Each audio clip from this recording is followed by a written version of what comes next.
Welcome back. Today I want to talk about the spiritual eye. And I have a number of these videos, so if you go back, you can hear me talk about the third eye or the spiritual eye or the light of the one eye. You can see those videos, but I haven't talked about it for a while, and I want to bring it up again. It's such a wonderful road sign, and that's a really good way to think about it so that you don't become obsessed with seeing the spiritual eye as I did and as other yogis often get locked into. But if it does appear to you, how do we use it? How do we use it as an indicator in our meditation? So, let's get into it.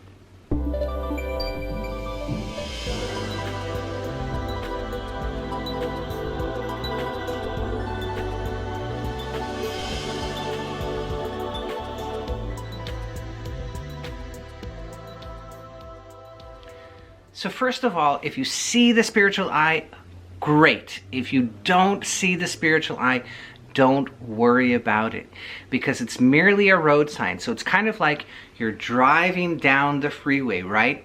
And all of a sudden you see your sign and the sign says your exit is coming up. And you go, oh great, my exit is coming up. I'm finished with the freeway. Your exit comes up, you get off the freeway. And other times you're driving on the freeway and you miss your sign. You're concentrated on the traffic, you're listening to the song on your radio, and you miss the sign. You go past the sign and you never notice it. And then you look up and, oh my goodness, there's my exit. And you take your exit off of the freeway. No harm, no foul. You see, that's what the spiritual eye is like in terms of whether you see it or you don't see it. So if you don't see the spiritual eye in meditation, it's not a big deal. What it is, it's just one more tool, a very powerful tool, but one more tool in the yogi's toolbox. And I think that's a good way to think about it. What I would suggest, instead of concentrating solely on the spiritual eye, is concentrate on the low idle state, concentrate on the freeze response, concentrate on the tranquil breath, and concentrate on the roll up of consciousness, all right? The big bliss training, I talk all about that roll up of consciousness. It's very, very important that we can begin to recognize, okay? You might not get it like this, okay? You might not understand it or comprehend what the roll up of consciousness is immediately. Don't worry about that. You want to slowly begin to understand and recognize it inside of yourself, and that's the biggest thing in meditation. Freeze response, tranquil breath, roll up of consciousness, that low idle state that enables all of that begins with heart rate variability resonance. Get the app, download the app, Resonant Breathing, put it on your phone, try it every day. Establish that heart rate variability resonance over and over again. And what will magically happen, by the way, what will magically happen is you'll be walking through your day and you'll look at your breath and your body and you'll go, oh my God, I'm walking around in the heart rate variability resonance. My body knows I'm not running like crazy. I'm not taxing my mind like crazy. And so it just puts me automatically into heart rate variability resonance every time I'm sitting at rest. That you don't know how huge that is in terms of your health, in terms of your longevity, in terms of your overall peace. You don't, it's gargantuan. It's so big. so that's where we want to really put our focus, all right? But as you're doing that, as you're going into the low idle state, as my very first student told me, he says, Forrest, is heart rate variability resonance the beginning of spiritual experience? And I'm like, oh my God, yeah, it is, absolutely. If you don't have that low idle state, you're going to miss out the rest of it. You have to be still in order to know, right? That is the program. That is the law of meditation. Heart rate variability resonance is the beginning of all that experience. So as you put yourself into the low idle state, as you experience the tranquil breath, the freeze response, and the roll-up of consciousness, as you experience those, you might begin to see light in the spiritual eye. So here's the progression. When you first see that light, it might be far away. And then very slowly it will get bigger and bigger and bigger until it feels like it's right on top of you and it's huge. And then lastly, it will begin to wrap around you. All right? The circle of golden light will begin to wrap around you. And that's humongous. Because now that means you're on the threshold of absorption. You're on the threshold of letting go of your identification with the body and your personality and your little tiny personality life, right?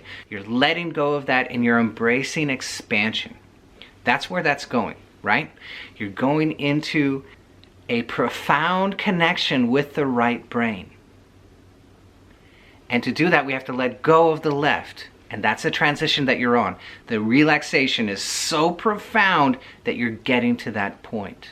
And it's wrapping around you. It's an extremely profound, deep relaxation when the circles are coming around you and it feels like you're entering into the cave. So along that progression, the spiritual eye can come to us in many, many forms because it's like looking at a light. If you look at a light, it's going to look a little bit different as you look into the light every single time. So, for example, your friend is shining a flashlight at you in the darkness, and sometimes it's skewed, and sometimes it's skewed this way, and sometimes it's full on, and sometimes it creates an aurora. Every time you look into the light, it's going to be different. It's the same thing with the spiritual eye, all right? The third eye. When you first see the spiritual eye, usually you might see a white circle, or that white circle might deepen and become yellow. Then in the center of that, you may see a bluish or indigo or blackish tunnel. And that center, you might just see the center by itself. So you might see a blue orb or an indigo orb or a very deep darkness like you're looking into a cave. And again, this might appear first small and far away and then slowly get larger. And in the center of that deepening darkness, you may behold the star of the spiritual eye. So a tiny opening at the end of the tunnel.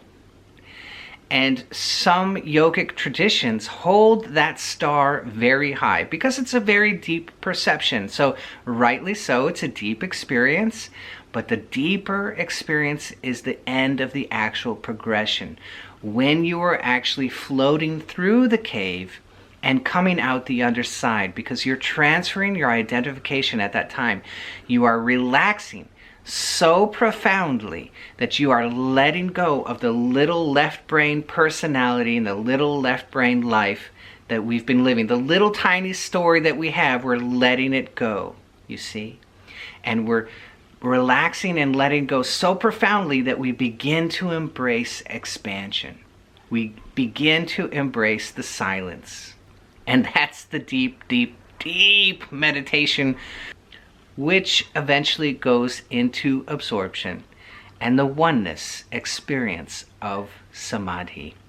So you might see white, you might see yellow, you might see the deep blue, you might see indigo, you might see the star, you might see only the star, you might see only the cave, you might see only the golden halo or only the white halo.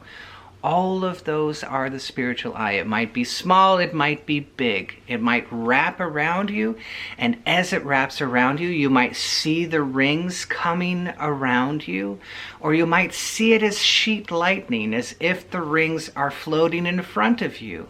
And that's another experience, which is also this ring coming over you. That sheet lightning is the rings coming over you. It's just a different perception of the same stage.